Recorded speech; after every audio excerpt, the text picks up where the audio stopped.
Welcome back guys. On today's video we're going to be looking at fire safety. Two items in particular.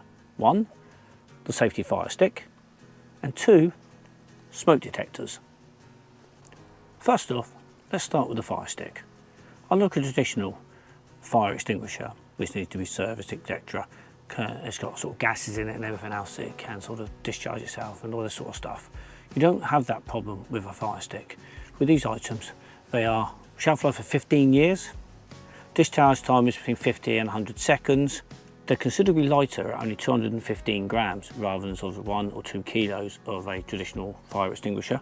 They also tackle 5 classes of fire, which would be flammable materials, flammable liquids, flammable gases, electrical, and cooking oil as well as the other one. So they're really sort of versatile. You can use the one extinguisher for all means. They also don't require servicing. Unlike a traditional fire extinguisher which needs to be serviced, as I previously said, these do not. They also leave no mess behind. One other thing I like about this is you can basically activate it, put it into the fire and then leave and it will do its job. You don't have to stand aiming it at the fire.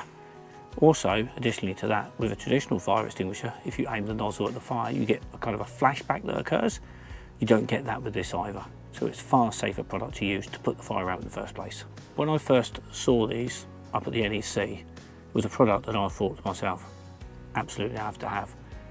It doesn't happen very often you see a product and you're convinced straight away that it's a product you need. And I've had this for quite some time now, and obviously I've not had to use it, thankfully, which I'm really grateful for, but I do have the confidence that it is a safe product. I have two in the van. I have one in the main living area for the cooking, etc., but I also have one in the garage. So obviously electrical fires are going to occur more likely in the garage where all the electric supply is more than anywhere else. So it is in there, and in theory it will set itself off if it needed to. If you are interested in picking yourself up one of these, you can pick them up from a lot of different distributors. I think they've got like 300 locations around the UK where you can buy them from now, or I believe you can buy them direct from their website. I will leave a link in the description below should you wish to pick yourself up one, or find out where your local dealer is. Up next, smoke detectors. Now while I have a number of these in the van already, they are what I call dumb devices. They don't send information outside of the van. So if you're in the van, that's totally fine, and you get a fire, etc., then you obviously know. However, if you're away from the vehicle, you don't. These are a bit different. These are Wi-Fi enabled, so I can connect them to the network of the van and send the information directly to my phone. Much like most of the other parts of my van, I like to have the information on my phone. The Victron system, etc., gives me all the information onto the phone of the temperatures in the van and everything else. This will just add to that. So first of all, let's open them up, see what we get in the box.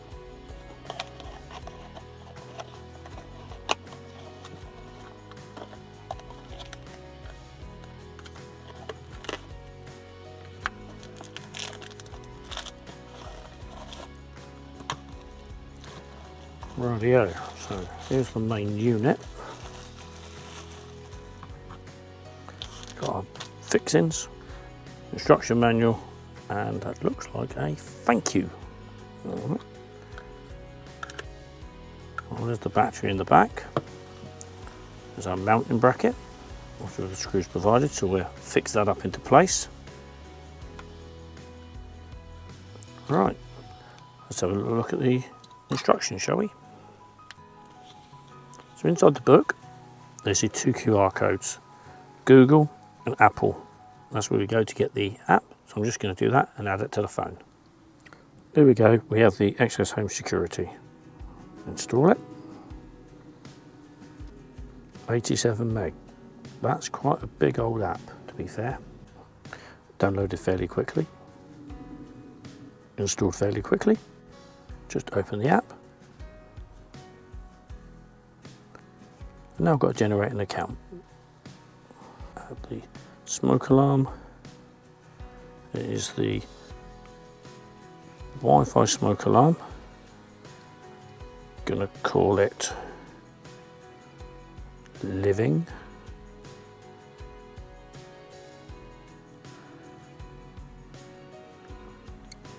Now I need to remove the tab from the battery.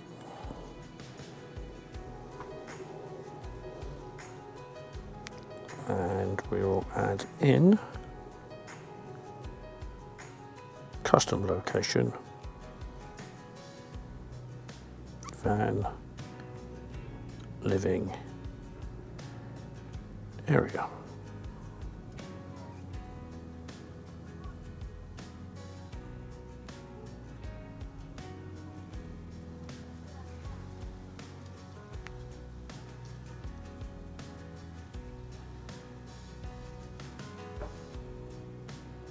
Enter a name for your home. Well, we shall call it Envy, because that's what the van is known as. Create. We have successfully created.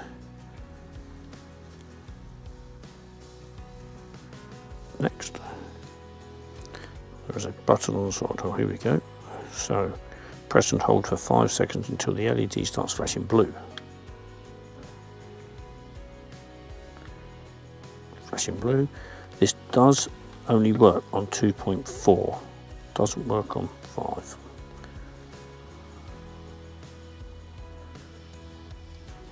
There's the item. Select it.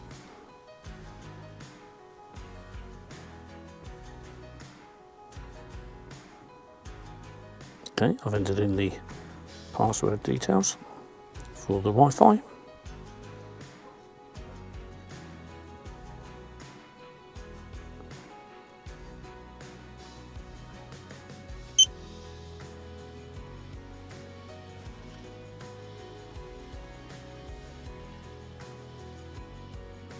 And there we have it. That's the first device uploaded into the app. Now to add the one for the garage. I've been reviewing where we should actually mount this in the van. A couple of options.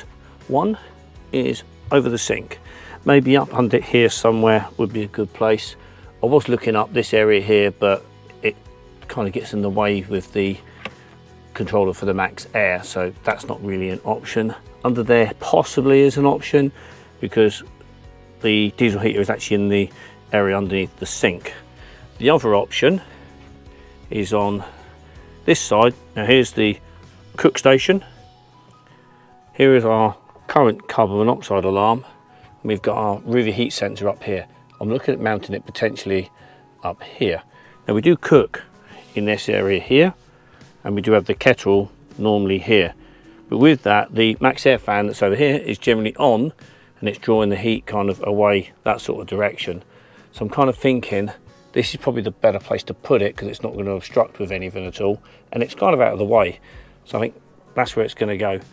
I'm going to leave this one here anyway because you can never have too many. While the unit is supplied with fixings, it does have these that have got wall plugs with them. I'm not going to use these. I am going to use these gold wood screws that I've used throughout the build, and I found them very reliable. So that's what we're going to put in. The next bit I need to work out is the orientation. For me, you can see there's a test and stop button on the side of it.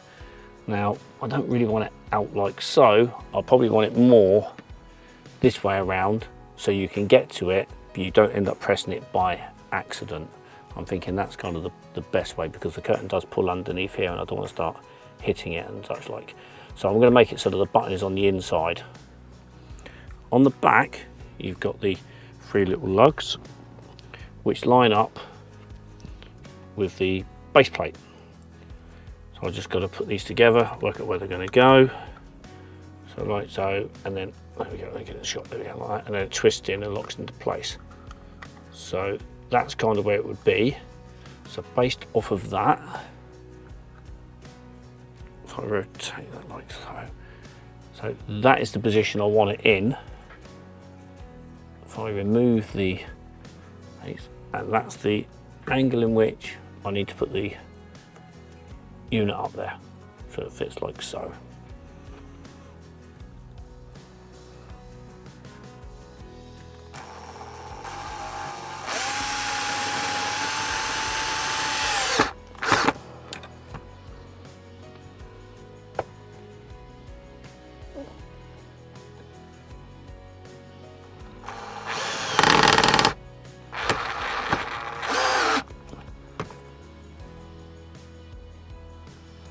And on the side here you can see there's a lock and unlock, so we just find where we're going to go. Where's the button? There's the button Turn it round.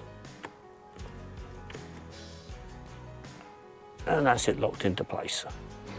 I've now clambered into the garage to where the electrics are. If you haven't seen the video on our electrics, I will leave a link just so you can go and have a quick little look at it. And you can see we've already got a smoke detector in here. However, like I said previously, it's a dumb unit. So I'm going to mount this one next to it, just up here. The reason I'm choosing to put it up here is because then it will cover all of the electrics. The battery is in here. You could say, well, I want to mainly protect the battery, but that is kind of an optimal place for everything. If you're curious about this fan takes the heat from the back of the fridge, so the fridge works a bit more optimally. The good thing about that is it does enable the garage to stay at an optimal temperature, because the optimal temperature for a lithium battery is about 25 degrees for charging, and the garage stays around 19 to 23 degrees for the most part. It does get a bit warmer, but for the most part we're okay. So we're going to fit this just up here. Once again, just like in the front of the van, I'm going to use the gold screws again rather than the screws that are provided with the unit.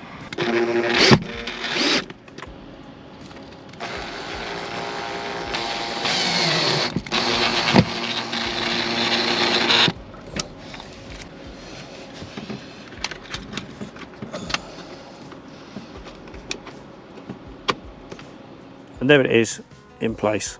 I've already connected it to the network, so it's already on the app, and they're both detected as separate units.